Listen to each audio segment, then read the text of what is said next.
Buenas noches, estimados participantes del curso de Justicia Climática para la Defensa de los Derechos y los Territorios, organizado por Chasqui Warmicuna Binacional.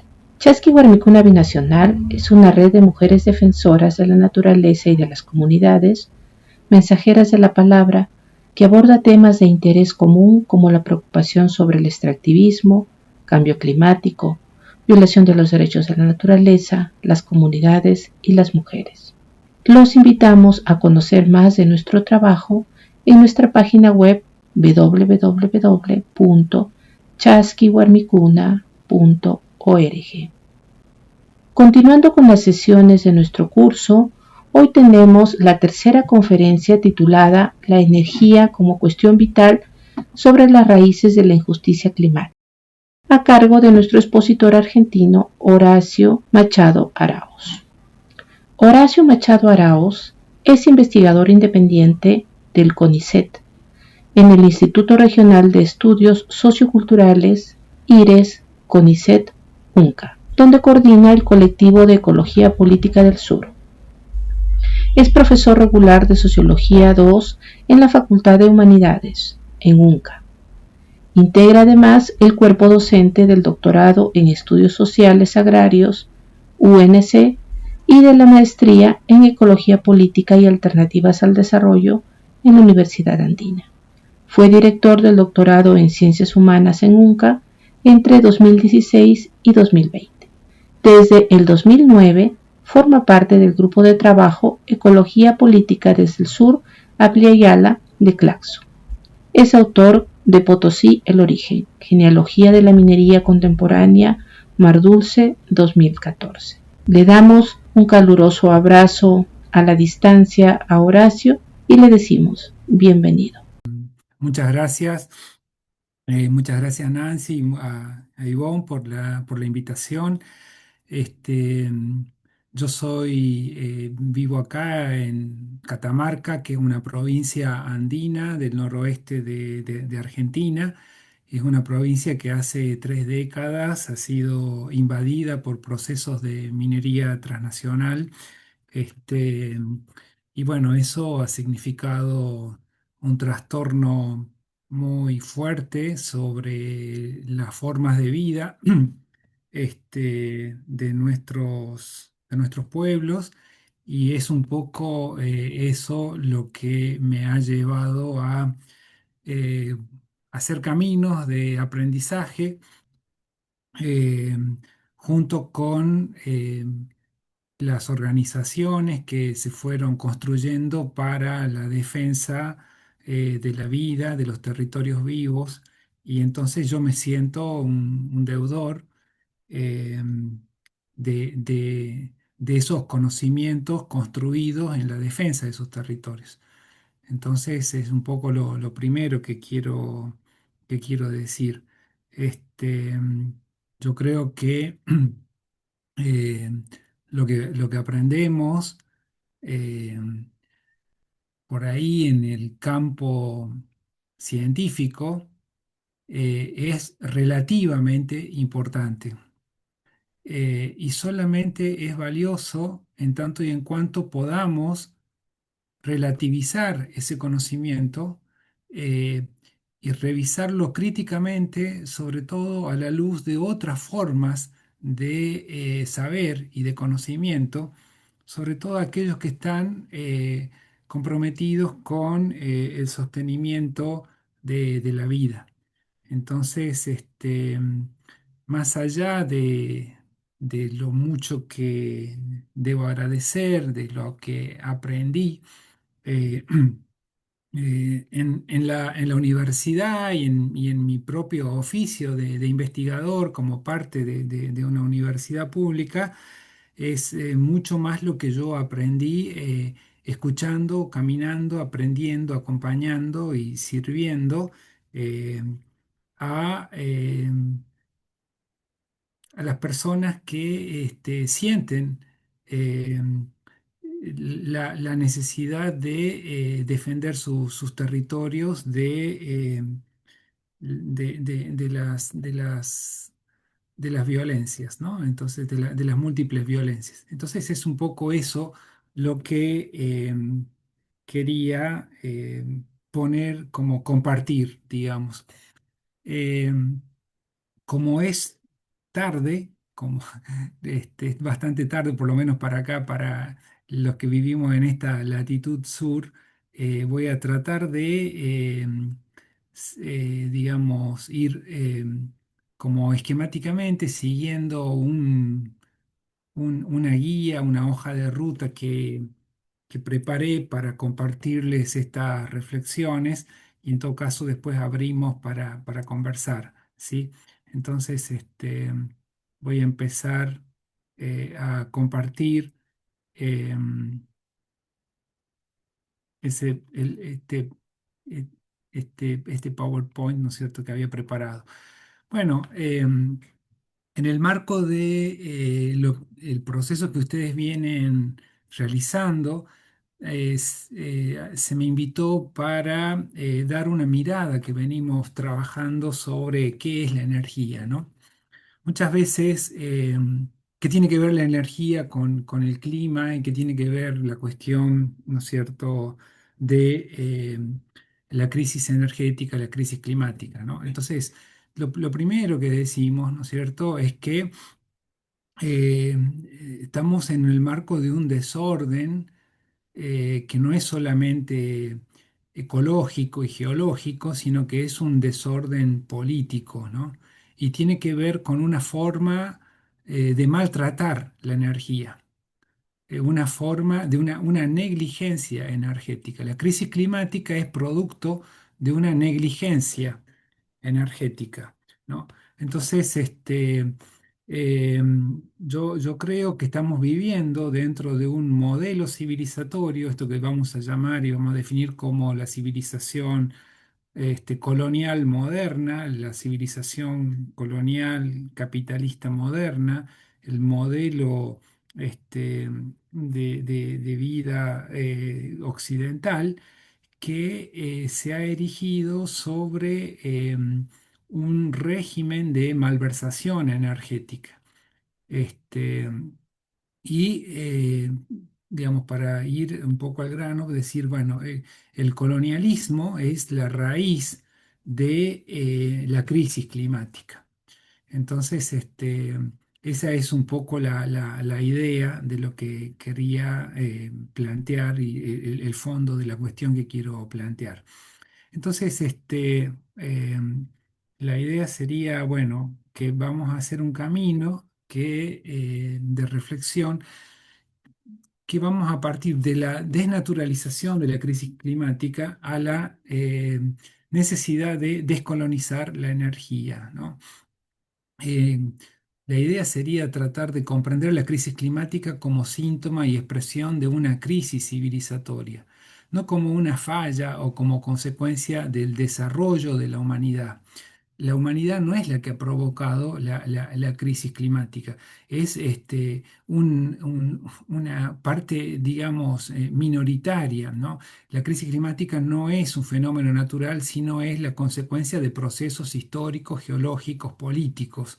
Entonces es importante ver y entender cuáles fueron las personas, los sujetos, las formas de actuar, las instituciones que provocaron este proceso histórico geopolítico que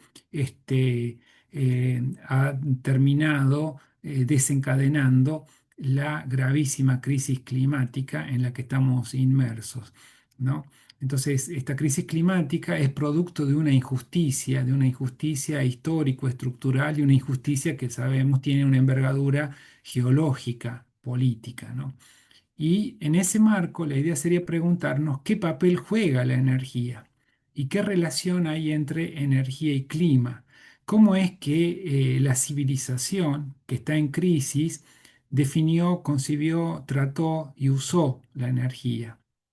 Eh, la idea sería justamente entender la injusticia climática como producto de la malversación colonial de la energía vital de la Tierra.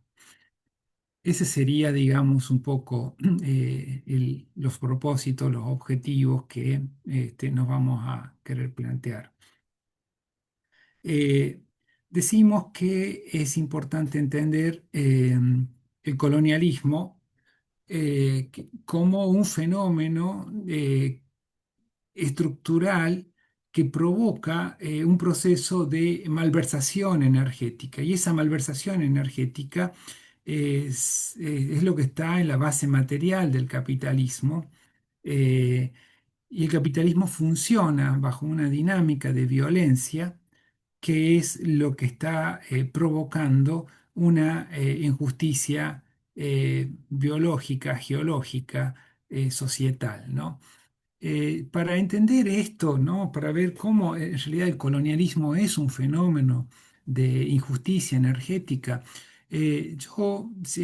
me voy a remitir principalmente a las reflexiones de Antonio Obispo dos Santos, que es un maestro de la zona de Piauí, del centro nordestino de Brasil, eh, un maestro quilombola que tiene, digamos, varias producciones escritas, pero sobre todo, bueno, como proviene de una tradición oral, eh, muchos de sus saberes han sido compartidos a través de comunicaciones, conversaciones, charlas, etcétera. Y es Antonio Obispo dos Santos.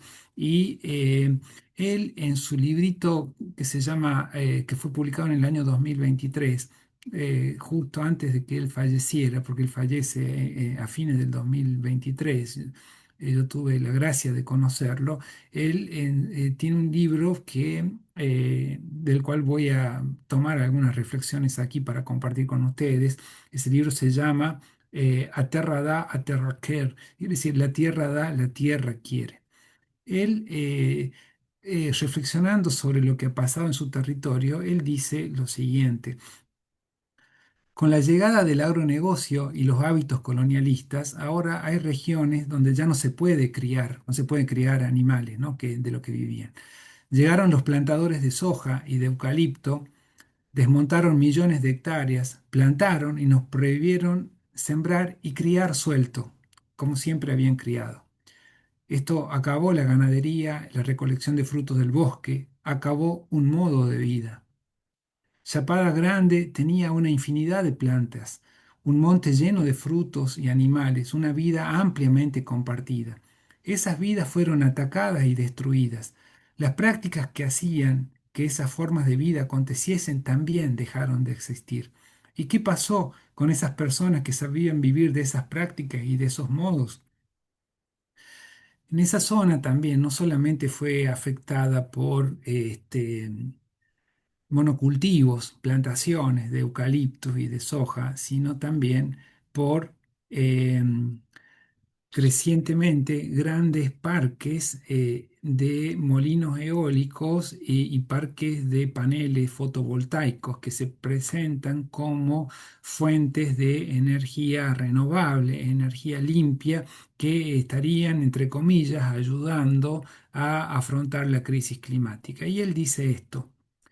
Incluso los territorios que pensábamos que serían preservados están siendo atacados hoy en día por los parques eólicos y fotovoltaicos. ¿Cómo pueden decir que los parques eólicos tienen un impacto mínimo, que se trata de una energía renovable, sostenible y ecológica? Ni siquiera las víboras han quedado por ahí. El éxodo de los bichos tiene que ver con el cercamiento y el cambio del ambiente causado por la captura de los vientos y de los rayos del sol, y sobre todo por el desmonte y el barullo de los molinos. Hubo una gran reducción de las áreas de pastoreo. Y esto es muy interesante. Dice, lo que para nosotros era pasto nativo, alimento para los animales, ahora fue sustituido por alimento para las máquinas. La vegetación local ahora alimenta las máquinas y genera energía para las ciudades. Lo que era alimento para los vivientes, para nuestras vidas, ahora es alimento para las grandes ciudades. De eso se trata el colonialismo en su esencia. Yo básicamente no tendría más nada que decir. Yo creo que esto está todo dicho, ¿no?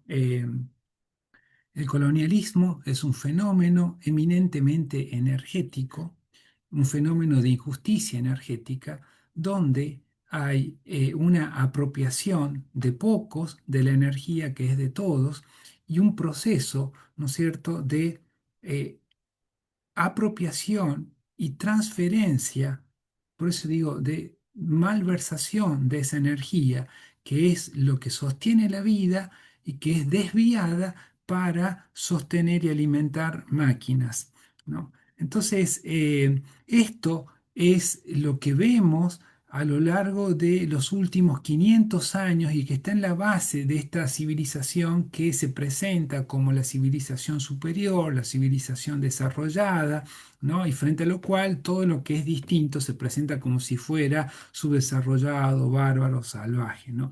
Lo que vemos es básicamente este proceso, ¿no es cierto?, de dejar de pensar la energía como aquello que es, como flujo vital, como fenómeno vital que sostiene los procesos vivos, como lo que alimenta a los seres vivos y pensarla como un recurso que es un insumo que sirve fundamentalmente para hacer funcionar máquinas y artefactos, ¿no?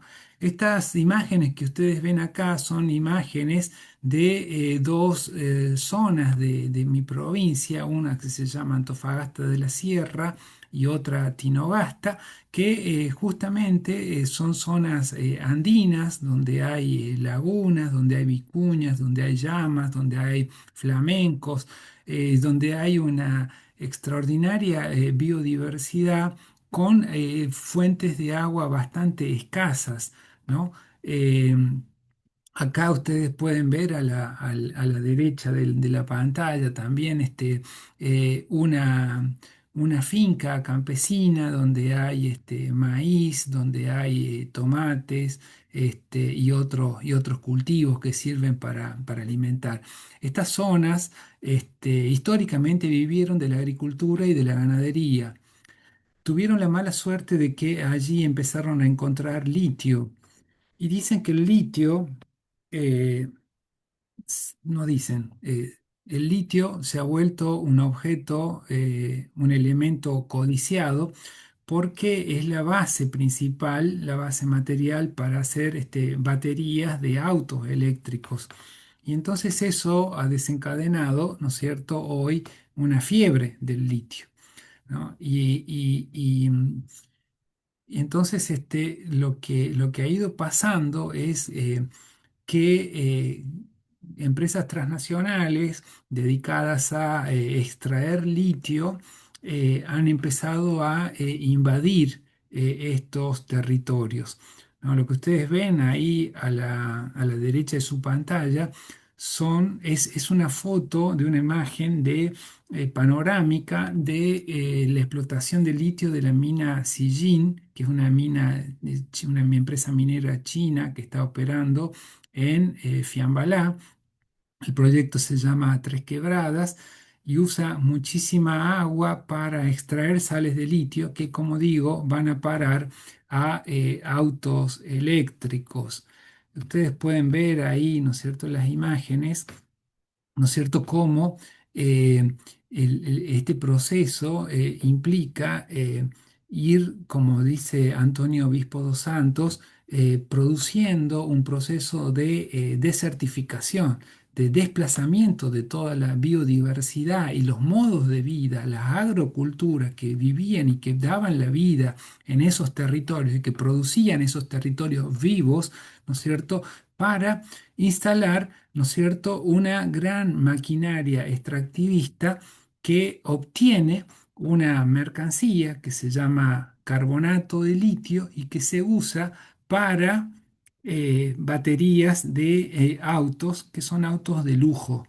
Son autos muy caros, eh, que si bien no producen dióxido de carbono cuando están funcionando, son autos cuya fabricación requiere muchísimos minerales y que todo el proceso de producción implica la emisión de mucho dióxido de carbono, con lo cual decir que estos vehículos son una muestra de una movilidad limpia, es en realidad una gran mentira, ¿no es cierto? Se presenta esto como una alternativa porque en realidad sigue siendo lo que al sistema le interesa, que es eh, vender algo que pueda ser comprado por alguien y que eso genere renta.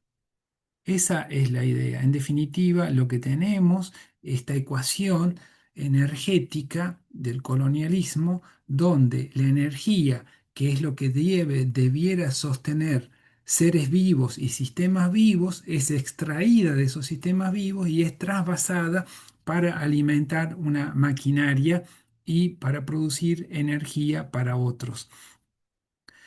Entonces, esto, ¿no es cierto?, nos lleva a la necesidad de preguntarnos qué es la energía, qué entendemos por energía y cuál sería la relación que hay entre energía y clima.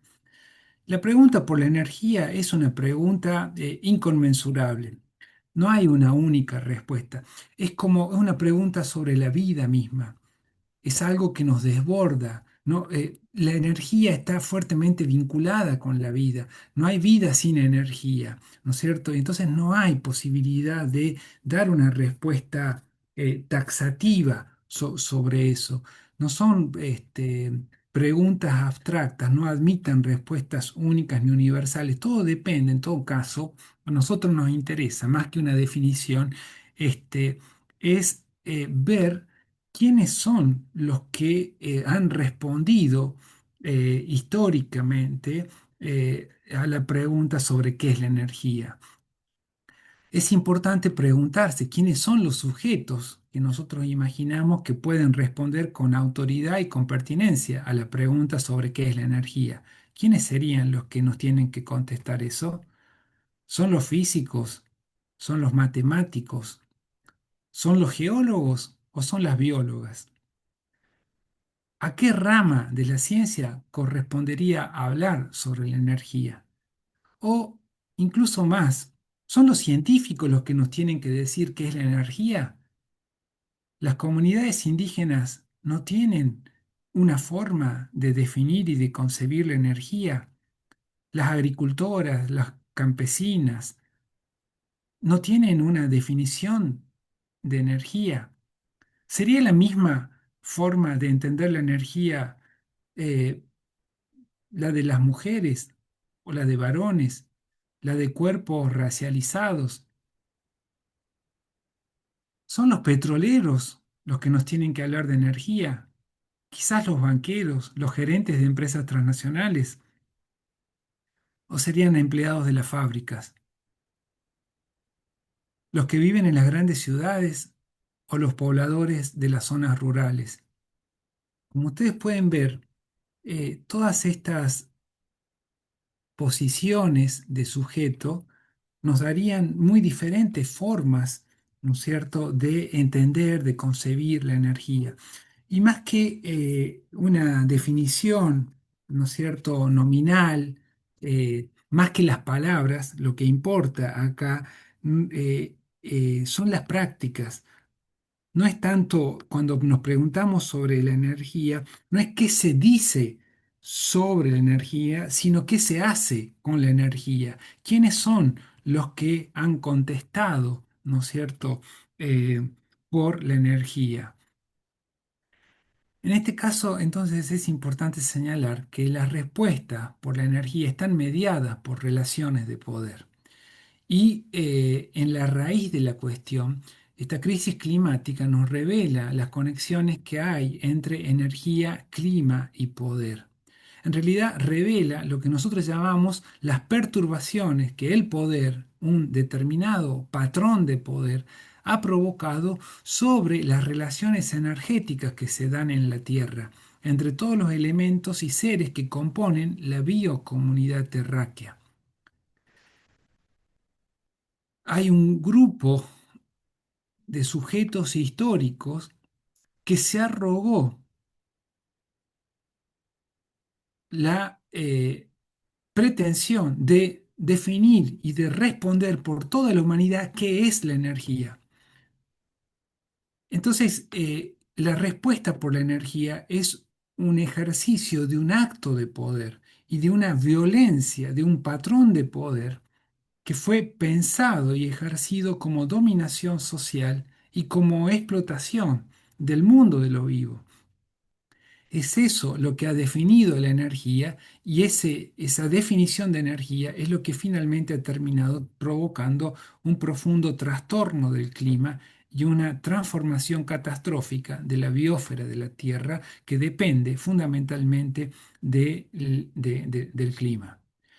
Entonces, acá me parece importante señalar, eh, como lo ha señalado un gran sociólogo peruano, Aníbal Quijano, que aprendió a su vez de eh, José Carlos Mariátegui y que aprendió de la historia de reexistencia de los pueblos andinos del Tahuantinsuyo, ¿no es cierto? La idea de que esta civilización occidental que se presenta como el mundo desarrollado, como el mundo más evolucionado, se ha constituido en base a un patrón de poder que se ha impuesto sobre relaciones de violencia y se presenta como si fuera la única cultura o la cultura superior de toda la civilización humana.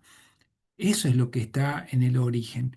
Hablamos de un patrón colonial, patriarcal, capitalista de poder, que es lo que está en las bases de Occidente, ¿no? Y esta idea de Occidente es lo que de alguna manera se vincula a el modo de vida de las sociedades urbano-industriales capitalistas modernas, aquello que se piensa como desarrollado, como único, como superior, ¿no es cierto? Y que se presenta como el horizonte al que todos los pueblos deberían ir, ser como ellos, ¿no? Los que viven por afuera de ese modelo han sufrido esa violencia extractivista que es lo que permite extraer finalmente las energías vitales de esos territorios para sostener ese modo de vida que llamamos modo de vida imperial. La cuestión es entonces que es el colonialismo como patrón colonial, patriarcal, capitalista de poder, lo que ha creado una definición de energía moderna, ¿no? O energía abstracta, como lo llaman algunos autores. Acá me estoy refiriendo a Larry Loman. Creo que ustedes tuvieron un encuentro pasado, ¿no es cierto?, con Yvonne Yáñez y quizás habrán visto algo de estas ideas. ¿De qué hablo cuando hablo de la energía moderna? Y bueno, estoy hablando de cómo el sujeto moderno, ese varón blanco eh, que se piensa como dueño y conquistador del mundo, ha definido la energía. ¿Qué es la energía para eh, Occidente? Eh, la energía moderna resulta de un proceso de abstracción, de extrañamiento, de desconocimiento y de denegación del mundo de la vida, de la tierra como entidad viviente. Por eso nosotros, ¿no? Un moderno, cuando piensa la energía, lo primero que piensa es en electricidad, algo para enchufar, para que funcione la computadora o el celular o cualquier artefacto. O pensamos en energía y pensamos en el combustible que le ponemos al carro, al auto, ¿verdad? No pensamos en la energía como aquello que está fluyendo a través de cuerpos y que nos permite pensar, obrar, actuar, trabajar, reír, cantar, jugar. ¿No? No pensamos la energía como trabajo, no pensamos la energía como una emoción, como lo que me motiva. No pensamos el conocimiento como una forma de energía.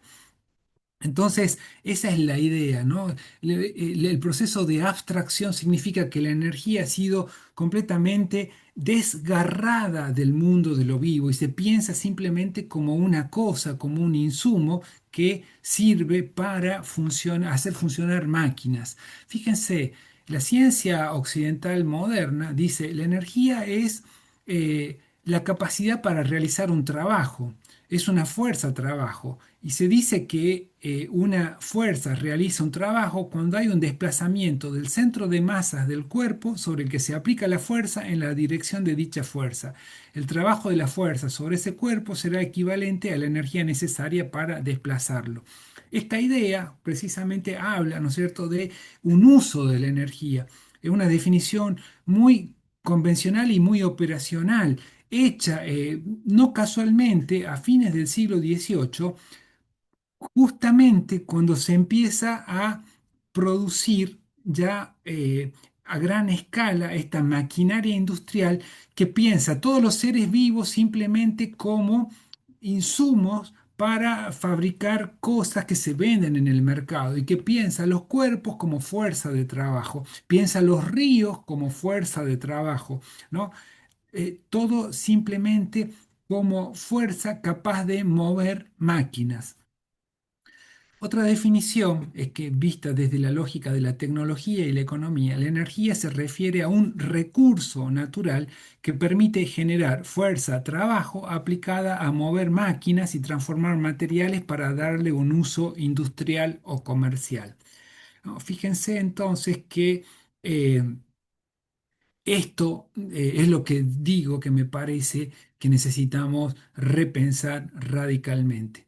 Nosotros, digo nosotros, quienes hemos sido mal educados dentro de esta civilización occidental, pensamos la energía como un recurso estratégico, una fuerza trabajo que sirve para alimentar máquinas, máquinas que sirven para fabricar mercancías y máquinas que sirven para hacer la guerra. Cuando decimos un recurso estratégico, estamos diciendo, ¿no es cierto?, que la energía es un medio también de poder. La dominación política requiere un proceso de concentración y de apropiación diferencial de energía. Por eso se hacen guerras por la apropiación de fuentes energéticas, desde 1492 hasta 2026. ¿Qué está haciendo? ¿Qué estuvo haciendo? ¿Por qué Trump bombardeó Venezuela? ¿Por qué Trump bombardea Irán? ¿No? La idea es esta, la idea es que hay imperios que están compitiendo por la apropiación diferencial de la energía. La energía ha pasado a ser un recurso estratégico para los poderosos, para imponer su voluntad sobre los débiles. Esta idea, ¿no es cierto?, de la energía como recurso estratégico hace que la energía deje de estar vinculada al proceso de la vida.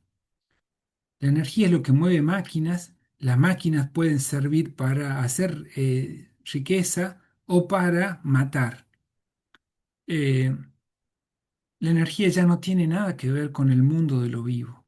Esa es la cuestión. Fíjense, hay también un desplazamiento. Desde el punto de vista, digamos, de la división disciplinaria de la ciencia occidental moderna, quienes siempre han hablado de la energía son los físicos, no las biólogas, ¿no? O sea, no es que muchas biólogas, a una de ellas me voy a referir, a Lynn Margulis, eh, habla sobre la centralidad que tiene la energía en los procesos de la vida terrestre.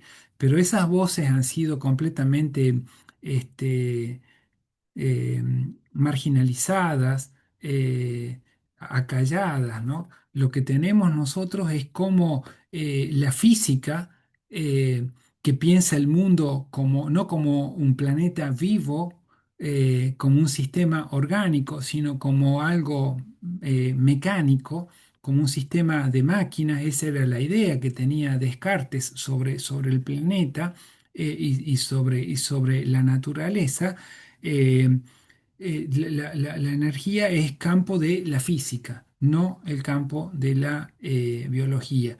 Ahora, es importante pensar que o tener claro, ¿no es cierto?, que, como dije, la definición de la energía no se ha dado cuando alguien ha escrito, cuando Newton eh, escribe sus ensayos sobre la física y la ley de la gravedad. No, no es un proceso intelectual, sino que ha sido fundamentalmente el resultado de un proceso de prácticas, ¿no?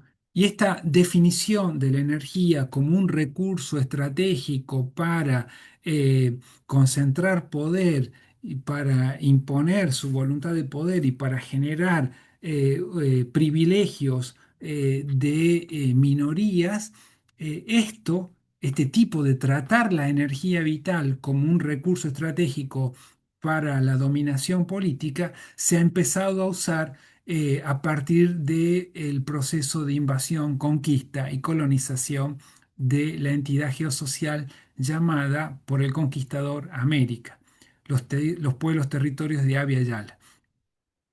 Eh, Fíjense cómo el colonizador ocupó estos territorios, los ocupó desde una racionalidad extractivista. Es decir, pensó los territorios no como hábitat, no como algo que, bueno, ¿cómo voy a organizar estos ecosistemas para producir una vida sostenible acá? No, ellos vinieron y produjeron una forma de ocupación territorial, una territorialidad extractivista que tiene que ver justamente con esto. Pensaron, bueno, ¿qué es lo que me sirve para hacerme rico o para hacerme poderoso? ¿Y cómo voy a hacerme rico y o poderoso de la forma más rápida posible? Por eso es que a lo largo del siglo XVI, esto que se llamó América, ¿no es cierto?, fue ocupado a través de dos grandes tecnologías de poder que son la mina y la plantación, ¿no?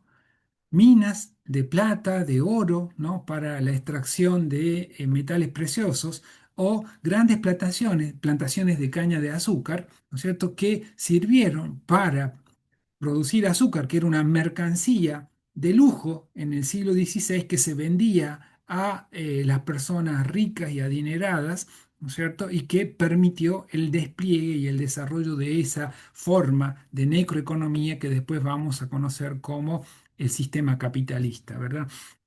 Ahora, si pensamos desde el punto de vista energético, la mina y la plantación operaron, ¿no es cierto?, como una enorme maquinaria transcontinental de apropiación, succión, extracción de energías vitales que eran insumidas en la mina, eran insumidas en las extensiones de las plantaciones y en los ingenios azucareros, y que en forma de plata, de oro y de azúcar iban desde América hacia Europa, desde Europa hacia China, ¿no?, desde China hacia Europa nuevamente. Quiero decir esto porque para extraer, por ejemplo, la plata de las minas de plata que se extendieron desde México, desde lo que hoy es México, hasta el sur de América del Sur, fundamentalmente teniendo como primer epicentro la mina del Cerro Rico del Potosí. Lo que había que hacer era movilizar un montón de cuerpos para extraer energía, y esa energía quemarla para extraer plata. Cuando digo cuerpos, estoy diciendo cuerpos de agua, estoy diciendo cuerpos vegetales, estoy diciendo cuerpos de animales, llamas, mulas, humanos, humanos esclavizados, humanos reducidos a servidumbre, cuerpos simplemente tratados como fuerza de trabajo, esclavos extraídos, ¿no?, de África para trabajar en las plantaciones, para trabajar en las minas de oro, y toda esa energía que antes era una energía que producía sus propios alimentos, que producía biodiversidad, que producía circuitos energéticos, cadenas tróficas, ahora fueron arrancadas, fueron extraídos y fueron insumidos, ¿no? Y en forma de plata iba ahí toda la sangre derramada, todas las aguas saqueadas, todos los bosques desmontados, ¿no? Entonces, eso es un poco lo que me parece clave tener claro, que antes de que Newton definiera la idea moderna de energía, ya un tipo de tratamiento de la energía vital se empezó a hacer una práctica y una práctica política dominante. En ese sentido, es clave pensar, ¿no es cierto?, que el colonialismo es eminentemente un fenómeno energético. Habla de la apropiación oligárquica de la energía. Cuando digo oligárquico, me estoy definiendo el sentido etimológico de la palabra oligárquica. Es una palabra griega que quiere decir oligos, pocos, arqué, poder. Son pocos los que tienen el poder. Hay una concentración del poder de disposición sobre las energías vitales, y eso se hace a costa de la expropiación de las fuentes energéticas que sostienen la vida de amplias mayorías, que son despojadas. Eso es, ¿no es cierto?, lo que está en el origen de todos los desastres geológicos, climáticos y políticos que estamos viviendo, ¿no?, ya en forma exacerbada en nuestros días. El conquistador, el sujeto moderno, la modernidad opera una devaluación ontológica de la energía. La energía deja de ser concebida como lo que realmente es: fuerza vital, fuente indispensable de toda vida y de todo ser viviente, flujo nutricio que sostiene y que une a todos los seres convivientes de la Tierra, para ser concebida y producida como mero recurso, fuerza para la fabricación de mercancías y de medios de violencia. Hay también una dislocación socioeconómica, porque se opera un desvío y un trasvasamiento de los flujos hidrominero-energéticos. Antes, ¿no?, el agua, la fuerza de trabajo, el conocimiento, toda la fuerza y la capacidad energética de los seres vivos estaba usada eh, para producir valores de uso, es decir, bienes que están orientados fundamentalmente a satisfacer las necesidades vitales, aquello que necesitamos para vivir. Fundamentalmente el alimento. El alimento es un flujo energético que conecta el suelo con nuestro organismo a través de una cadena trófico-energética que nace en el sol, que pasa por la clorofila, que se hace fotosíntesis, ¿no es cierto?, que se hace energía química y que finalmente se transforma, ¿no es cierto?, en un pedazo de pan que va a nutrir cada una de las células de las personas que están hablando, sintiendo, etcétera, etcétera, ¿verdad? Entonces, ese flujo energético que estaba orientado fundamentalmente a cubrir las necesidades vitales, ahora se extrae de eso, las necesidades vitales dejan de importar y pasa la energía a usarse en cadenas de fabricación de mercancías y acumulación de valor abstracto. Vuelvo al ejemplo originario. Es decir, la invasión, conquista y colonización, la expansión de la minería de oro en el largo siglo XVI, significó el derrumbe de las agroculturas que habían creado, ¿no?, un vasto sistema, de una vasta sociedad agrocultural basada en la producción de suelo, en la cosecha de agua y en un sistema agroalimentario sumamente complejo como fue el Tahuantinsuyo. Todo eso quedó desmantelado y eso provocó, entre otras cosas, el derrumbe también demográfico de esa población, ¿no? Hoy en día es un poco lo mismo que vemos, si no me remito a aquellas imágenes iniciales de las cosas que están pasando acá. ¿no? Entonces, esta economía de la vida, ¿no? pasa a ser aplastada para extraer sales de litio que van a ir a parar a la batería de un auto eléctrico. Entonces es eso, ¿no es cierto?, lo que eh, implica ese trastorno, este desvío eh, socioeconómico, ¿no?, del uso de la energía. Ahora, en términos políticos, es importante señalar que la energía fue tratada antes de la modernidad como un bien común por excelencia. Estaba sujeto al sostenimiento de la vida de todos y pasó a ser usado como un recurso de la propiedad privada, es decir, sujeto al poder discrecional de gente que se dice, ah, yo soy dueño de ríos, dueño de flujos de viento, dueños de molinos, eh, dueños de bosques. Entonces, para esta idea de la energía como un objeto de propiedad privada implicó la creación de una estructura de poder bicéfala, o sea, una estructura de poder de dos cabezas. El Estado y el capital son dos cabezas de una misma estructura jurídico-política, de un poder vertical, un poder tecnoburocrático, un poder concentrado que tiene el poder de disposición sobre las fuentes primarias de energía, es decir, la tierra y el trabajo. La tierra, cuando hablo de la tierra, me estoy refiriendo a los suelos, a los subsuelos, a las aguas, al aire, al sol, ¿no? A la fotosíntesis. Y del trabajo de todos los cuerpos, de los cuerpos de animales, incluidos los animales humanos. Entonces, en términos políticos, ¿no es cierto?, la privatización de la energía implicó la creación de esta estructura concentrada, autoritaria de poder que dispone sobre esas fuentes primarias. Ahora también hubo un cambio en la función y en la dinámica del poder. Es decir, hubo un cambio en los criterios de uso y asignación de la energía.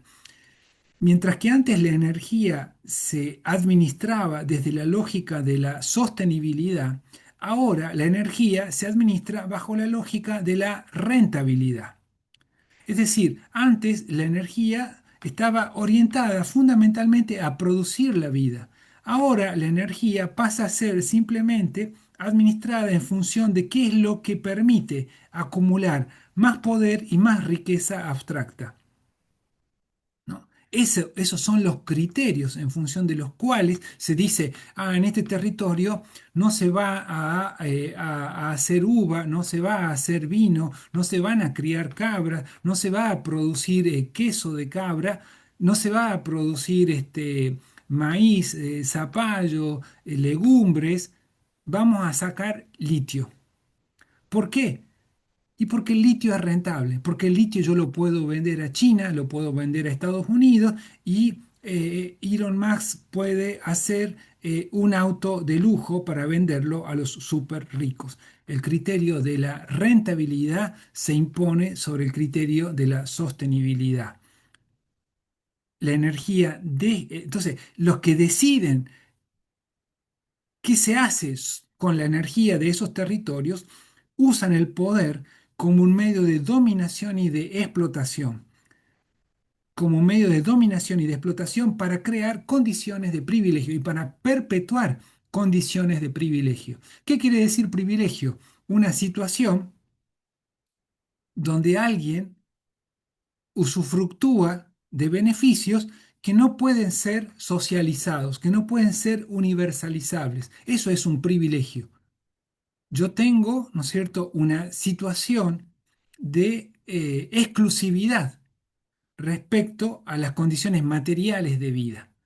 Y esas condiciones de materiales de vida son exclusivas porque no pueden ser distribuidas para todos, porque yo me estoy apropiando de las cuotas de vida de los otros para sostener mis condiciones privilegiadas de vida, ¿se entiende? Entonces, eso también forma parte de esta transformación de la ecuación política de la energía moderna. Son estos cambios en el régimen de poder los que están en la base de los trastornos geometabólicos de la Tierra. Porque pasamos, ¿no es cierto?, a cómo la subsistencia deja de ser una prioridad y la rentabilidad es el principio en función del cual se administra la energía. Y esto es lo que ha provocado, ¿no es cierto?, que el sistema económico, decimos necroeconómico, que se funciona en base a esto, es un sistema energívoro. ¿Qué quiere decir y por qué hablamos de energívoro? Porque no hay energía suficiente. Si nosotros preguntamos cuánta energía necesita el desarrollo capitalista, toda, toda energía es insuficiente. Por eso, algunos autores han hablado, ¿no es cierto?, de que el capitalismo ha trazado una espiral de la energía, una espiral siempre creciente de energía. ¿Esto por qué? Fíjense, la idea de la subsistencia nos dice, bueno, ¿cuánta energía necesitamos? Y aquello, todo si nosotros decimos necesitamos para sostener la vida, bueno, cubrimos las necesidades vitales y eso marca un límite que regula cuánta energía. En cambio, si nosotros decimos necesitamos energía para acumular riqueza, ¿y qué es la riqueza? Es dinero, o sea, valor abstracto. Y cuánto dinero quiero? Y todo. Si ya tengo, pongamos, 200.000 millones de dólares, que no te van a alcanzar 5 vidas para gastar eso, pero querés más. Bueno, ¿por qué no querer más? Y entonces, esta idea de la lógica del crecimiento infinito es un poco lo que está en la raíz de un régimen que se ha vuelto energívoro. Hay otro caso y hay otro aspecto que me parece sumamente clave pensar, que es que la energía, cuando está dentro de la lógica de la subsistencia, la energía predominantemente circula entre organismos y procesos biogeoquímicos que conectan a cuerpos vivos. Entonces, eso, ¿no?, es extraído de ahí y pasa a ser energía engullida, digo, por máquinas y artefactos que consumen energía y que no producen vida, solamente producen ruido y calor.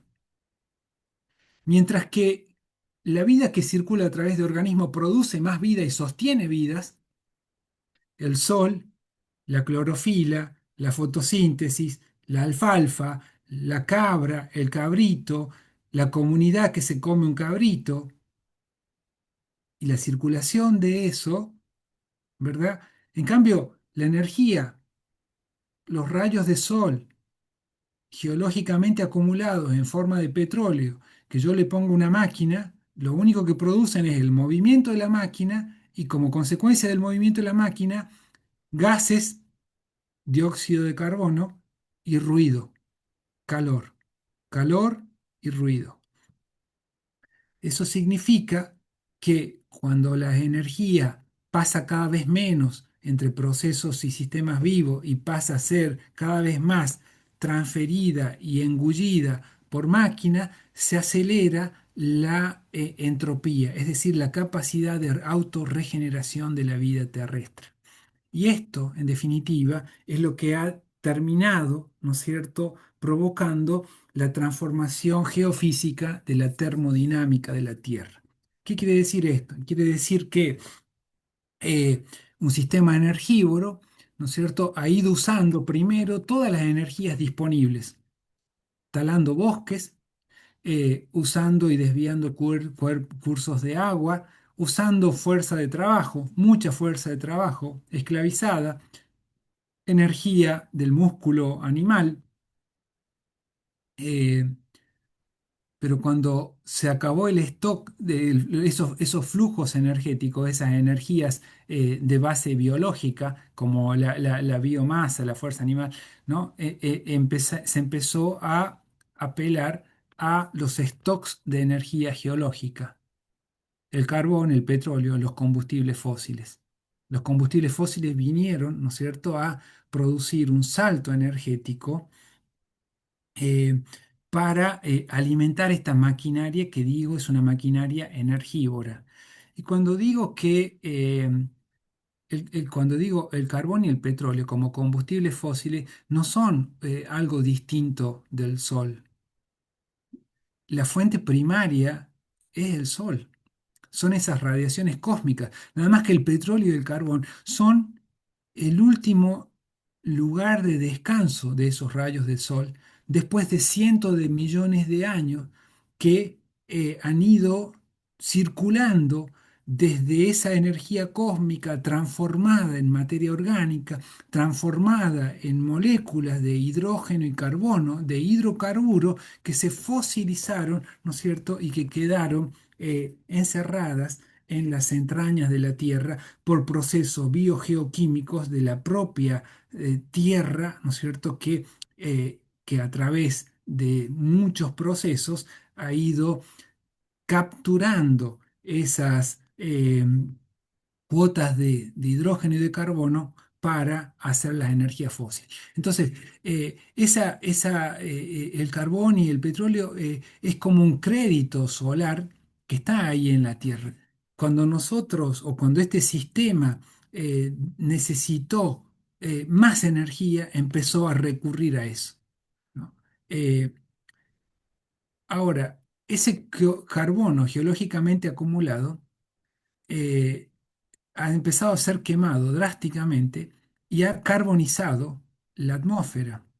Y eso, ¿no es cierto?, es un poco lo que ha provocado la alteración de la termodinámica de la Tierra, ¿no? Es decir, el calor, el efecto del calor ha alterado la vida, porque cuando digo, hablamos de la vida es un fenómeno termodinámico.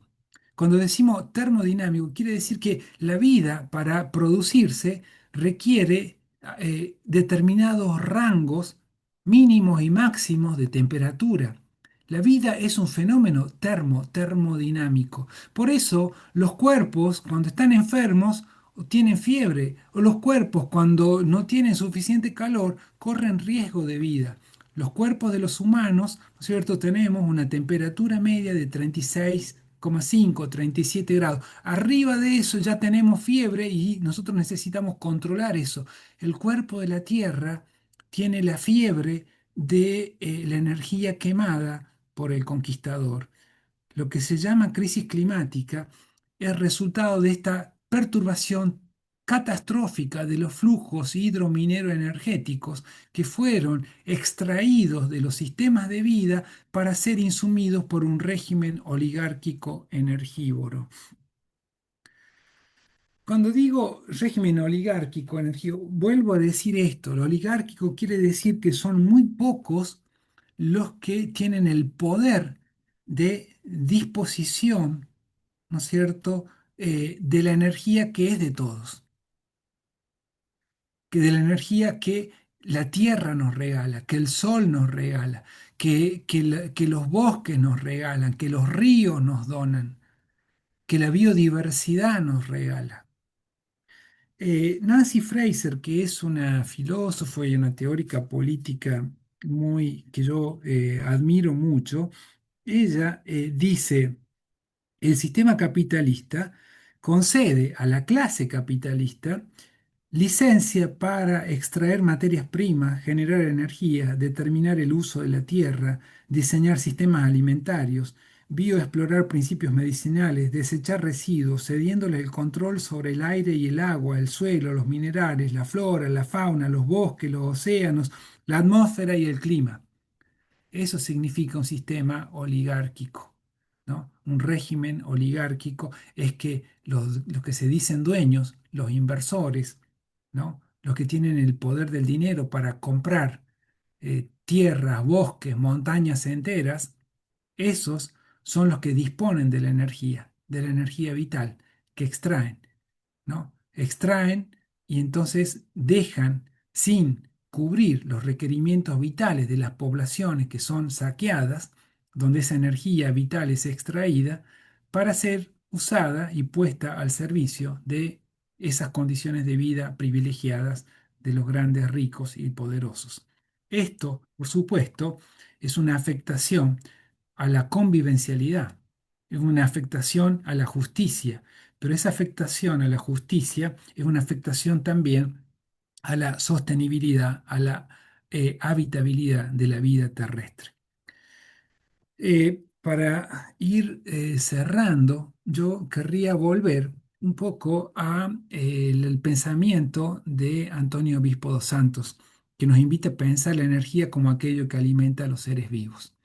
Y diría que, ¿qué podríamos aprender de esta transformación catastrófica de la Tierra? Que nosotros necesitamos descolonizar la energía, descolonizar la energía para evitar la caída del cielo. La caída del cielo es una metáfora que usa otro gran sabio y maestro, él vive del pueblo Yanomami, David Copenagua, que él dice una cosa muy, muy interesante. Él dice, los napé, es decir, los hombres blancos, el conquistador, dice, tienen una enfermedad, se han vuelto comedores de tierra.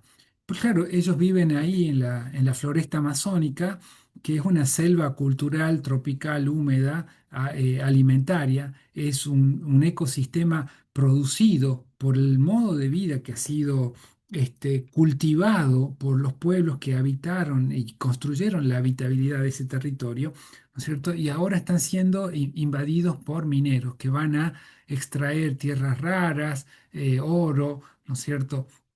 Y él dice, para nuestro pueblo, para el pueblo Yanomami, eh, los dioses de la floresta han puesto todo lo que necesitamos para vivir sobre la tierra, en la parte superficial de la tierra. Adentro de las entrañas de la tierra, en el subsuelo, han puesto veneno y han puesto cosas peligrosas. Peligroso es todo aquello que no sirve para comer. El carbón no sirve para comer, el petróleo no sirve para comer, las tierras raras no sirven para comer, el oro no sirve para comer. Pero entonces esta gente loca se ha vuelto comedora de tierra y cava y cava y cava las entrañas de la tierra y ha dejado salir espíritus malignos que nos están asfixiando. ¿Quiénes son esos espíritus malignos? Y bueno, uno podría decir desde un punto de vista científico, metano, dióxido de carbono, gases de efecto invernadero, y están provocando la caída del cielo, ¿no? Toda la alteración del clima, los fenómenos meteorológicos extremos, las grandes sequías, las grandes inundaciones, los grandes huracanes, ¿no? Como un evento de la caída del cielo. A mí me parece que nosotros, ¿no es cierto?, debiéramos aprender a repensar la energía de esos pueblos que son llamados, en el mejor de los casos, tradicionales o subdesarrollados, pero muchas veces son tratados racistamente como primitivos, como salvajes. Esos pueblos siguen pensando la energía como una fuerza vital, como un flujo común que atraviesa los cuerpos, que conecta bioquímicamente y nutre los organismos, y hacen así posible la vida en común de la Tierra y en la Tierra. A mí me parece interesante también para señalar que un gran geofísico químico ruso de fines del siglo XIX y principios del siglo XX escribió un libro que es un libro fantástico que tituló La biosfera, ¿no? Que significa la esfera de la vida y que es el primero que habla científicamente de algo que los pueblos originarios siempre supieron, que la Tierra es un planeta vivo. Él piensa desde el punto de vista científico, ¿no es cierto? ¿Qué es lo que hace que la Tierra sea un planeta vivo? Dice, es una roca capaz de captar y transformar las radiaciones cósmicas en materia orgánica en movimiento. Él dice así, la biosfera se entiende justamente como consecuencia de cómo las radiaciones cósmicas que se vierten sobre la faz de la Tierra generan un poderoso flujo de energía, de fuerzas, de forma ininterrumpida, de forma eterna. Gracias a esas radiaciones cósmicas, la biosfera obtiene en toda su estructura propiedades nuevas y desconocidas para la materia terrestre. Por causa de esas fuerzas, la sustancia de la biosfera está permeada de energía, se torna activa, acumula y distribuye la energía obtenida en forma de radiación, transformándola en energía libre y capaz de producir movimiento en el ambiente terrestre. Vuelvo otra vez a eso.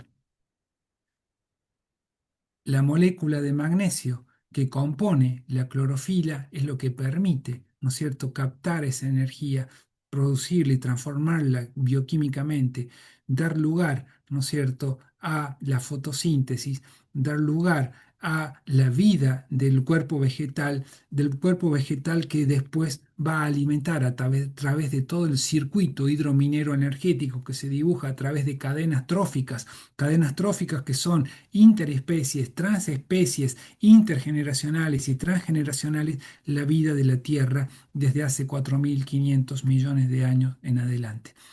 Otra gran científica, yo diría la científica más brillante del siglo XX, Lynn Margulis, una bióloga, ella dice que vivimos en un planeta simbiótico.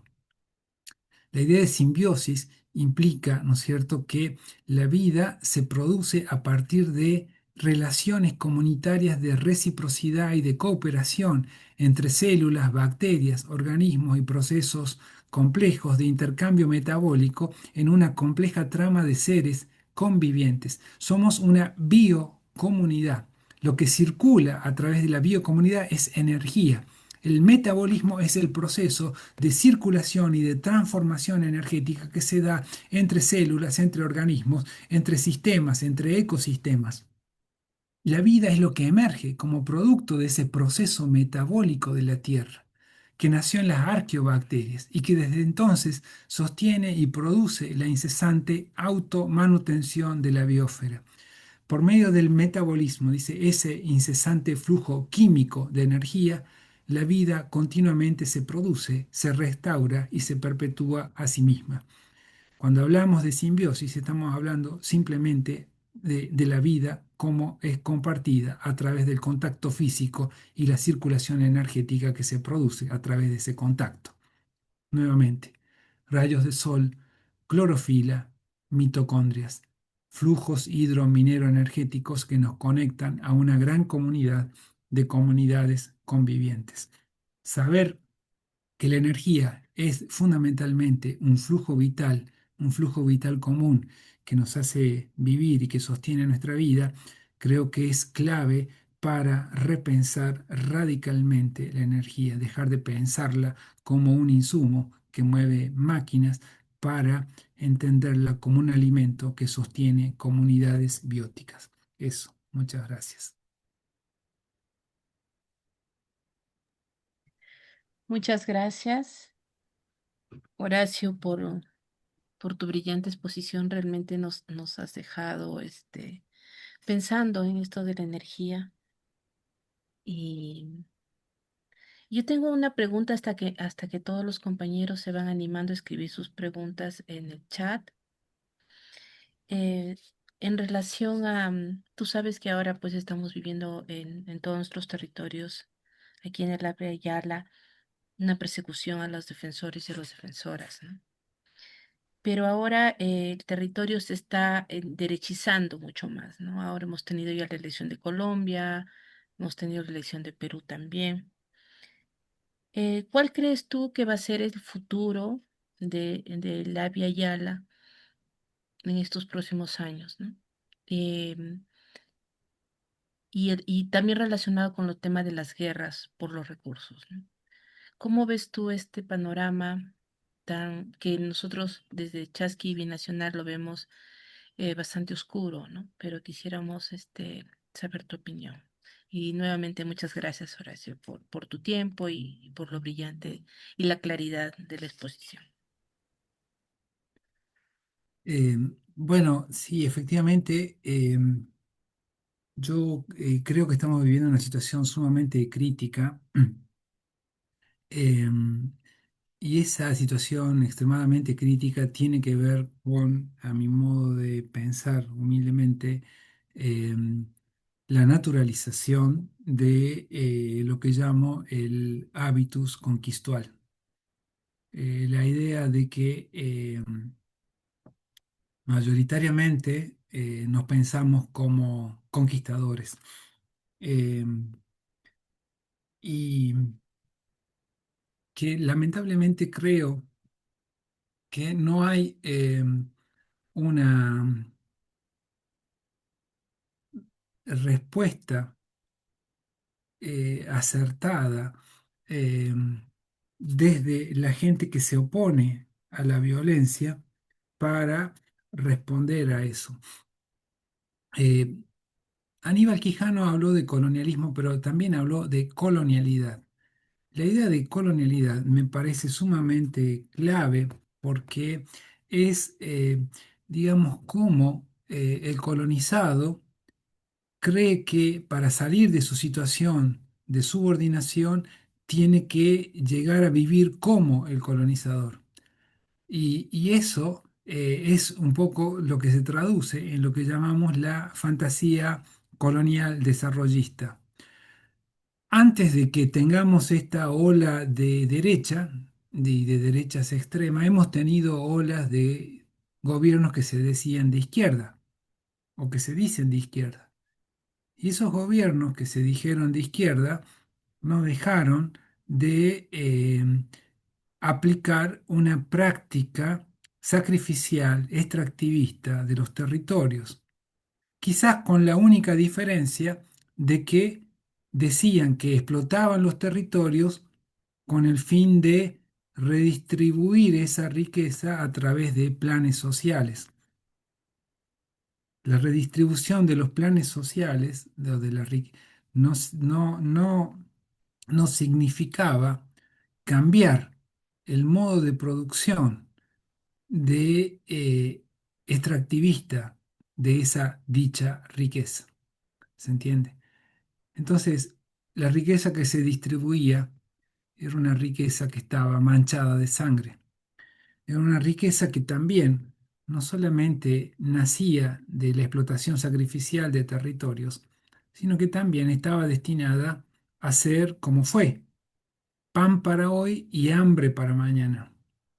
Entonces, creo que el proyecto de vivir bajo una lógica de un modelo de desarrollo que implica explotar los territorios para extraer materias primas, vender materias primas y vivir de eso, es un modelo también colonial.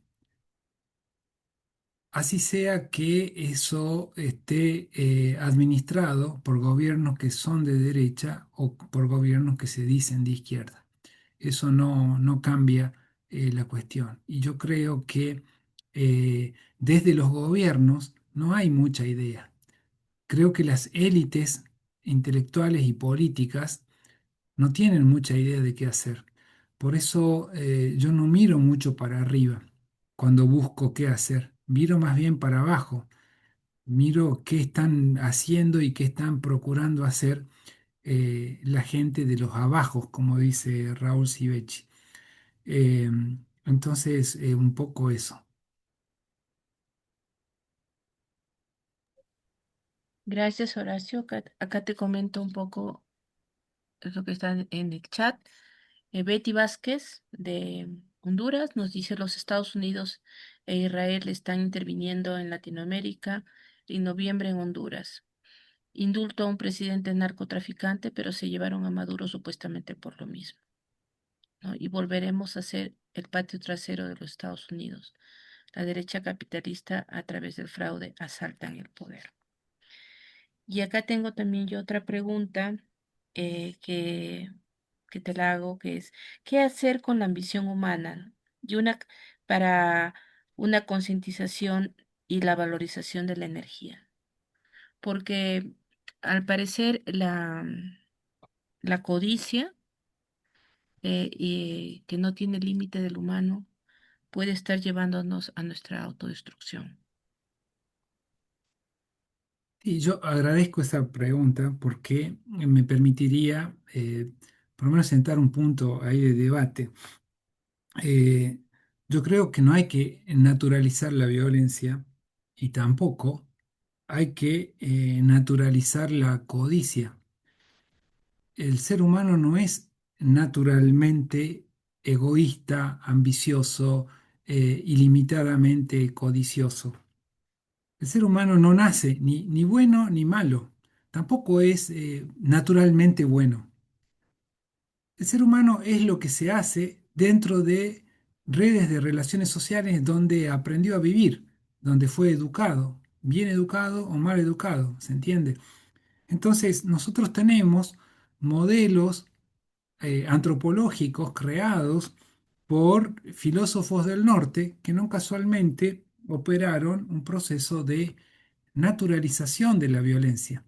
Si nosotros vemos en el punto de vista de epistemológico del surgimiento de la filosofía y la ciencia en Descartes, Descartes dice, bueno, pienso, luego existo.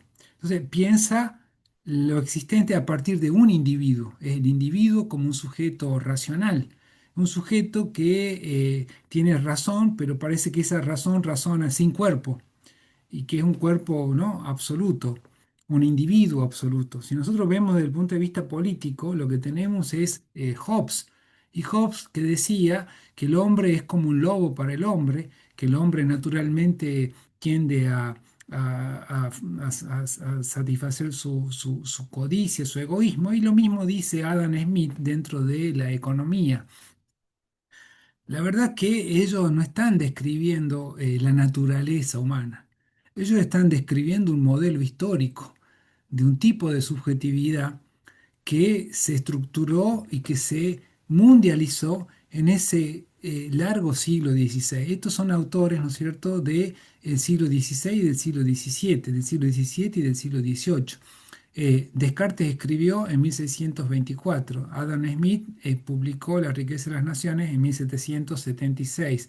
Hobbes, eh, el Leviatán, en 1680, ¿no es cierto? Entonces, esta gente no estaba hablando de lo humano, estaba hablando de cómo fue Pizarro, cómo fue Cortés, cómo fueron estos conquistadores, ¿no es cierto?, que efectivamente se convirtieron en, en asesinos voraces, movidos por la codicia, por la ambición, por la sed desenfrenada de poder. Y yo creo que lo que hoy tenemos, a propósito de Trump, ¿no es cierto?, de Musk y de eso, son esas mismas subjetividades, gente que se cree dueña del mundo, gente que no le importa el mundo de la vida, gente que cree que la vida se agota en el individuo. Y no hay nada más errado que eso. Si algo tenemos que aprender para poder sobrevivir es que la vida es un fenómeno comunitario. Ningún individuo vive solo. No puedo vivir yo sin las plantas. Las plantas son las que producen el oxígeno que estoy respirando. No puedo vivir sin las abejas. Sin las abejas no hay polinización, por tanto no hay trigo, no hay cosecha. ¿Se entiende? Entonces, la vida es un fenómeno comunitario. Eh, los pueblos que aprendieron a eso y eh, a- a- a- aprendieron a generar redes de reciprocidad y de comunidad, son los pueblos que aprendieron a vivir en un planeta, como nos dice Margulis, un planeta simbiótico, un planeta que para que pueda seguir siendo apto para la vida necesita crear redes de relaciones, de mutualidad, de apoyo mutuo, de cooperación. Por eso digo que la lógica del individualismo, del egoísmo y de todo eso es una lógica necrótica, es una lógica que nos lleva a la extinción. Eh, eh, Nosotros pensamos que la comunidad es un requisito ecológico. Para que los ecosistemas puedan seguir vivos, nosotros tenemos que aprender a recrear la comunidad. En el caso humano, nosotros, la comunidad, lo comunitario, es también un desafío político, porque nosotros no producimos comunidad automáticamente como las hormigas, como las abejas. Nosotros tenemos que aprender a producir comunidad. Si no aprendemos eso, yo creo que sí, efectivamente, estamos en problemas. Bueno, acá hay una pregunta del compañero Milton Veloso que dice, buenas tardes, escribe Milton desde el sur de Chile. Gracias, Horacio, por la cátedra. Tengo una pregunta. Percibo que las personas participan cada vez menos en las decisiones que afectan sus vidas. ¿Por qué podría estar ocurriendo este fenómeno? Bueno, gracias Milton, ¿no? Cuando yo dije que este sistema colonial, capitalista, patriarcal, es un sistema oligárquico, estoy diciendo que no vivimos en democracia, nunca hemos vivido en democracia. Cuando digo oligárquico, quiere decir que, como dije, pocos son los que toman las decisiones de las que depende la vida de todos, ¿no? Es un poco eso de lo que estoy hablando. Nosotros cuando vamos a elecciones, lamentablemente no votamos el régimen energético. Nosotros no podemos, no se nos consulta ni se nos pregunta eh, de dónde vamos a extraer energía, para qué vamos a usar la energía, cuánta energía puede consumir cada quien, etcétera, etcétera. Entonces eso forma parte de la crisis de representatividad de estos gobiernos y la crisis de gobernabilidad de estos gobiernos.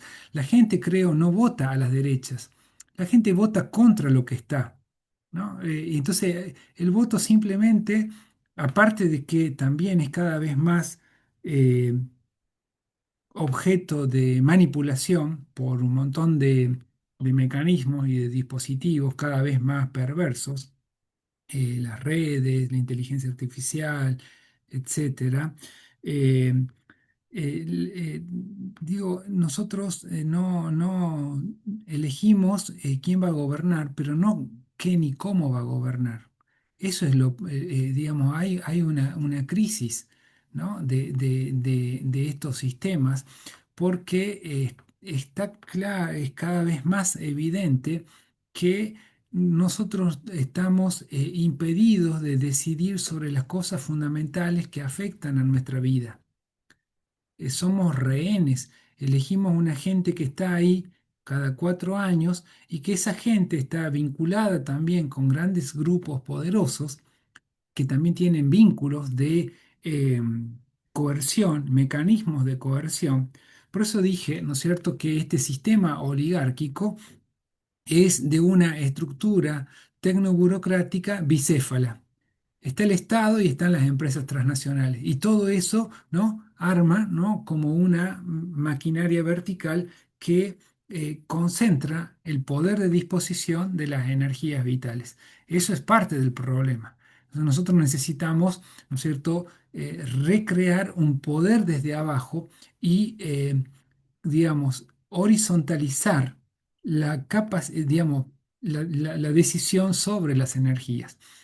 Entonces, crear autonomía, crear capacidad de autogobierno, forma parte de los desafíos, ¿no es cierto?, de los territorios que se mantienen en lucha.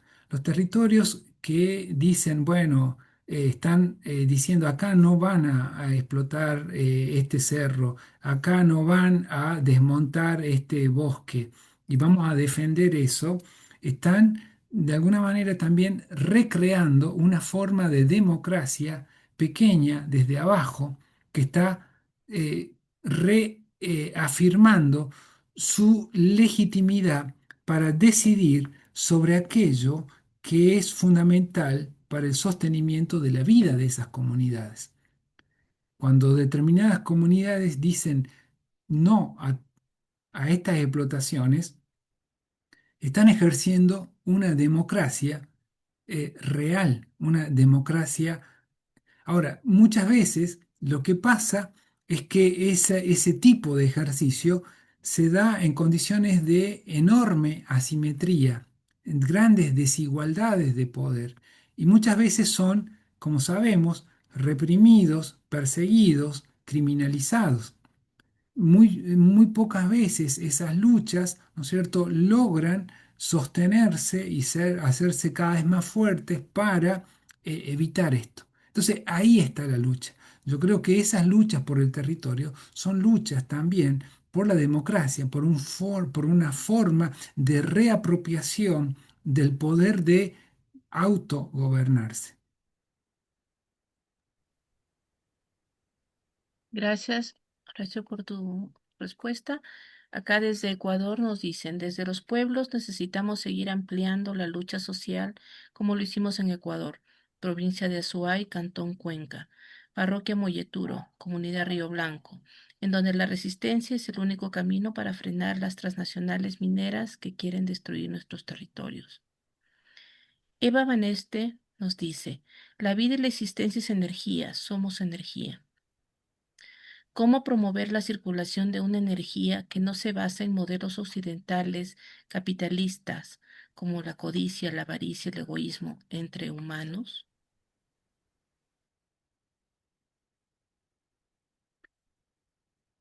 Sí, yo ante esas reflexiones, digo que estoy completamente de acuerdo. Creo que los pueblos originarios en las luchas donde están más fuertes, están marcando un camino. En el caso de Ecuador, este, muy claro eso, pero también, ¿no es cierto?, en Bolivia, en Perú, acá mismo también en Argentina, en Chile, la nación mapuche. em, yo pienso que nosotros tenemos que inspirarnos en ellos y también generar con la confederación una alianza de pueblos para la defensa y la reapropiación de los territorios. Y también quiero ver y decir, digamos, esto. Miren, acá en la Argentina son casi las 11 de la noche.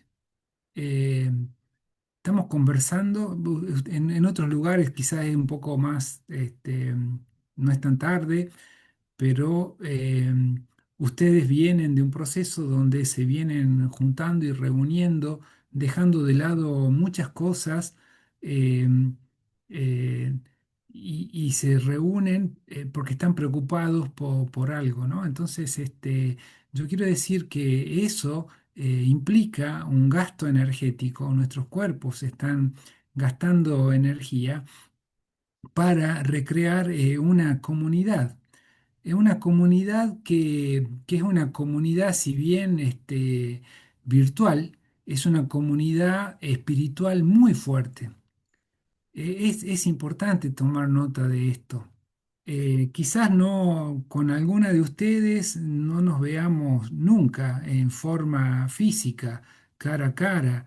Quizás con alguna de ustedes nunca pueda darme un abrazo, eh, pero estamos conectados espiritualmente porque hay una misma energía compartida, comunitaria, que nos hace encontrarnos en este espacio. Estamos preocupados por la vida. Nos une el amor. El amor es una fuerza vital, es un tipo de energía, es un tipo de energía específicamente humano. Nos duele la violencia. Entonces, estamos movilizados por el terror que nos produce la violencia. Entonces, la movilización, la emoción, es eso, la energía política que nos mueve, que hace que nosotros hayamos dejado de hacer un montón de cosas para venir y juntarnos acá, aprender, escucharnos, ¿se entiende? Y también recargar energías. Ojalá este espacio y este encuentro sirva como un proceso de recargar energías. Aunque yo termine y ustedes terminen cansadas, después de esto nos vamos a sentir, ojalá, eh, más gratificados, más contentos, porque sé que no estamos solos, porque sé que allá en Guatemala y en Ecuador, en Honduras, en Chile, le están pasando tan mal como acá, como en Perú, como en Bolivia, como en Colombia, pero que estamos hermanados en una lucha y entonces somos parte de una trama, de un circuito energético, político, espiritual, que nos está sosteniendo y nos está retroalimentando. A mí me parece sumamente importante tomar nota de eso. Acá hay una energía que es la energía de la vida, que está luchando por la madre tierra y está luchando, ¿no es cierto?, por la humusidad de lo humano, la humanidad de lo humano, contra la deshumanización. Entonces, no es solo que este sistema gasta energía, hay otra energía que también se recrea, pero que es importante sostenerla, mantenerla, alimentarla, cuidarla, criarla, y para eso me parece que está hecho este espacio, entre muchos otros, obvio. Gracias, Horacio. Jacqueline Victoria Moreno nos dice, ¿qué procesos personales y colectivos permiten pasar de una lógica capitalista a una lógica centrada en el bien común?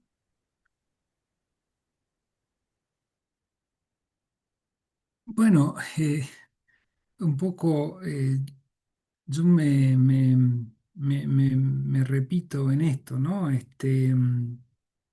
Yo pienso que esta idea de que si nosotros tomamos nota de cuánta gente eh, gasta su energía vital para hacer cosas que son necesarias para la comunidad, vamos a ver que también hay mucha de esa energía. Yo creo que eso es, digamos, un acto de rebeldía contra este sistema capitalista, ¿no? Responder al mandato de llevar una vida digna, de honrar la vida, de poder responder por el sentido de la vida. Creo que eso, ¿no es cierto?, es un punto de inflexión que nos marca un camino de rebeldía contra el capitalismo. El capitalismo, como dice David Copenagua, crea eso, ¿no? Él le llama o povo da mercadoría, ¿no? El pueblo mercancía. Digamos, gente que no sabe para qué vive, que solamente vive para comprar mercancías, eso, y cree que el sentido de la existencia se agota en el consumo de mercancías. Entonces no sabe ni de dónde viene ni a dónde va. Ha perdido el rumbo de la vida. No tiene conciencia eh, de cuál es el sentido de su existencia, ¿se entiende? Entonces, cobrar sentido de eso y sentirnos que somos una fibra dentro de la comunidad biótica de la Tierra, nos lleva a eh, responder, ¿no? A actuar con responsabilidad. La idea de responsabilidad es una idea de Donna Haraway, que es también una antropóloga y bióloga, ¿no es cierto?, muy inspirada en Lynn Margulis, la bióloga de la que hablábamos de Simpoiesis. Actuar con responsabilidad es decir, poder responder sobre el sentido de la vida. Actuar responsablemente es poder decir, bueno, mi vida sirve también para que la trama de la vida se siga sosteniendo, ¿no? Entonces, me parece que eso hace parte, ¿no?, de una práctica personal y comunitaria que es lo más importante para digamos, erosionar, socavar, superar esta tara civilizatoria que es el capitalismo. Raquel Reynoso, del SER, nos dice, ¿qué posibilidades le ves a las experiencias de las comunidades que están produciendo su propia energía? Por ejemplo, en Europa, inicialmente incentivaron que las familias produzcan su propia energía con paneles solares, pero cuando vieron que dejaban de recaudar dinero por la venta de energía, cesaron los incentivos y por el contrario comenzaron a cobrarles por la energía que producían. ¿Podría pasar lo mismo en Latinoamérica considerando el poder económico que tenemos? Eh, a ver, tendríamos que hacer un gran capítulo, no tenemos el tiempo ni la energía ahora para hablar sobre lo que las mal llamadas energías renovables. ¿no? Yo digo ahora las mal llamadas energías renovables porque acá hay una confusión. Eh, Energías renovables son los flujos de energía, flujos eólicos, ¿no? El calor del sol que mueve la masa de aire, entonces flujos solares que se toman como calor en sí mismo, pero ese flujo energético, ¿no? ¿Cómo se capta? Cuando nosotros vemos, ¿no?, los sistemas de captación, vamos ahí a Antonio Obispo dos Santos. Grandes parques, millones de hectáreas cubiertos por molinos de viento, que son estructuras gigantescas, cuya fabricación ha requerido mucho cemento, mucho hierro, por tanto mucha quema de combustibles fósiles. En muchos casos, como en el caso de Ecuador, se hacen con madera de balsa y que han significado el desmonte y la deforestación de selvas enteras. Entonces, acá hay que tener en cuenta que estas infraestructuras de captación de los flujos de energía no son sostenibles. Un panel solar lleva mucho mineral y el mineral es no sostenible, no es renovable, ¿no? Entonces, y dura 30 años. A cada 30 años hay que cambiarlo, entonces hay que sacar más minerales para volver a hacer. Entonces, la energía renovable depende de cuál es la tecnología que estamos usando para. Y esto que se presenta como las tecnologías de energía renovable no son renovables, ¿no? Entonces, ahí está esta cuestión.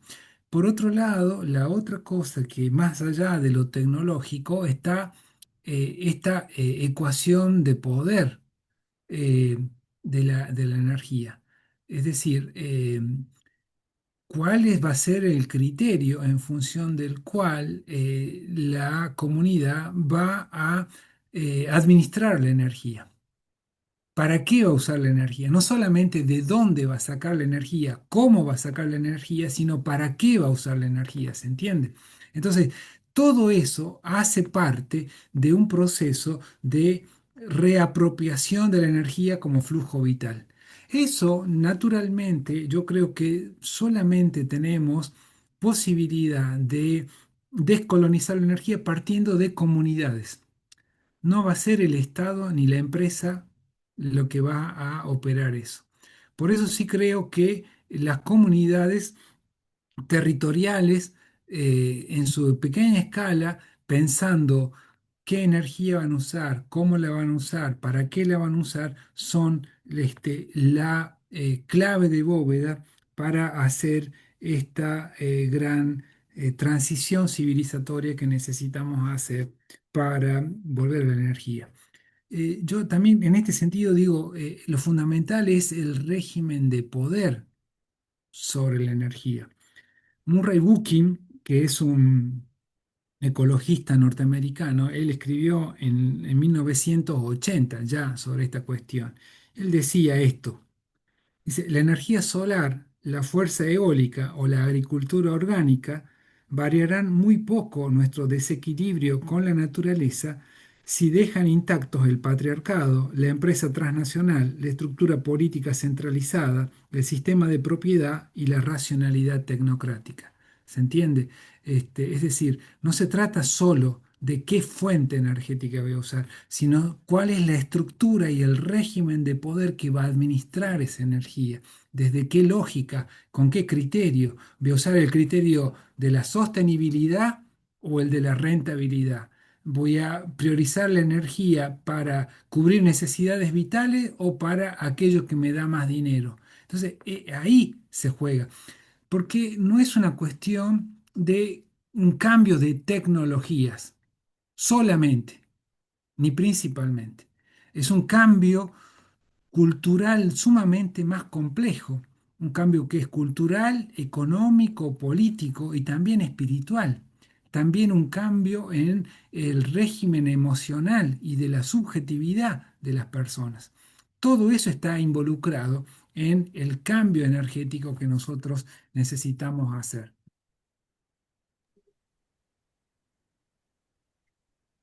Ruth Peñafiel, la injerencia de términos técnicos nuevos como mensaje hacia las poblaciones indígenas ha provocado choques de conceptos porque para nosotros los pueblos indígenas son el territorio, la tierra, los saberes, los conocimientos y tecnologías ancestrales son nuestro principio a través del respeto del sistema de gobierno propio y la autonomía.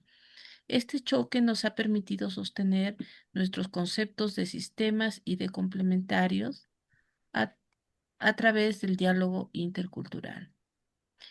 Eva nos vuelve a preguntar, nos dice, ¿cómo promover un estilo de vida en el que se busca vivir con menos en lugar de suplantarlo mucho y cada vez más de unas cosas por otras para poder seguir un estilo de vida insostenible? Bueno, dos cosas. Sobre la primera, fíjense, yo empecé hablando de un maestro quilombola que aprendió a leer y escribir, pero no terminó la escuela primaria. Pero él nos habla de una sabiduría ancestral. Hablé también de David Copenagua. em, pero también hablé de Bernatsky, de Margulis, de científicos. Y entonces yo lo que quería marcar es cómo también hoy, dentro de la propia ciencia occidental moderna, han podido hacerse una revisión crítica, ¿no?, de todos esos presupuestos y los contenidos de esa primitiva ciencia moderna para llegar a un conocimiento eh, más complejo de la Tierra como planeta vivo que vivimos. Y ese conocimiento científico, ¿no es cierto?, está muy en sintonía con un saber que es precientífico, que es el saber de los pueblos originarios. No quiero decir que los pueblos originarios son los que tienen la verdad, tampoco quiero decir que sus saberes son descartables. No, hay que tomar con mucho respeto, sobre todo con mucha, desde el punto de vista de los seres que están, digamos, habituados y han sido socializados en el sistema científico como yo, occidental, tenemos que tratar con mucha humildad y con mucho respeto esos otros saberes y generalmente, efectivamente, tratar de generar procesos de diálogo de saberes.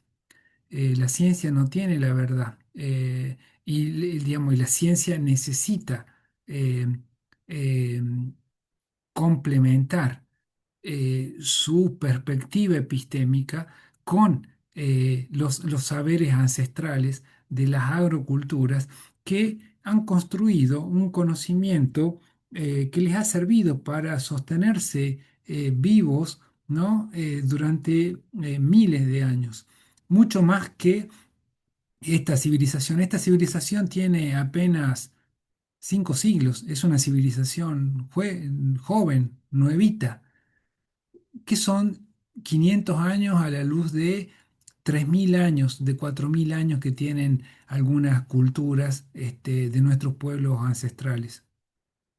Es muy poco. Y estos 500 años ya hemos entrado en crisis. Entonces necesitamos generar eso, necesitamos aprender de esos otros saberes.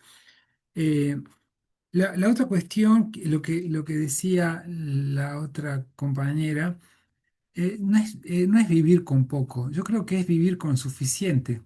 Es vivir digamos, pensar qué es lo que realmente necesitamos para vivir, ¿no? Entonces, sí, efectivamente se trata de eh, poner énfasis en la cualidad y no tanto en la cantidad, ¿no? Eh, Georges Kurroyen, que es un economista, que es el padre de la economía ecológica y que él justamente decía que la economía occidental moderna estaba mal hecha porque pensaba en términos de valor abstracto, de dinero y de mercancía, y que no veía los procesos económicos que estaban centrados en la materia y en la energía. Él decía, al fin y al cabo, ¿cuál es el fin último de un proceso económico? El fin último del proceso económico es producir bienestar. ¿Y qué es el bienestar? Es un flujo inmaterial de felicidad. Entonces, nosotros necesitamos solamente lo suficiente para ser felices. La felicidad no está en las cosas que tenemos, sino en la calidad de las relaciones que entablamos. Yo creo que eso también es algo que podemos aprender de muchos pueblos y culturas ancestrales. Y yo creo que el pueblo de la mercancía, como dice David Copenhague, es un pueblo infeliz, es muy infeliz. Si no, no estaría invadiendo, no estaría conquistando, no estaría matándose entre ellos. Yo creo que la violencia tiene mucho que ver con la infelicidad y con un no saber vivir. Entonces, bueno, eso, con eso yo me quedaría ahí. Agradecemos a Horacio Machado por su exposición el día de hoy y los invitamos a participar el día 8 de julio a nuestra cuarta sesión Procesos culturales que ayudan a resistir. Hasta pronto.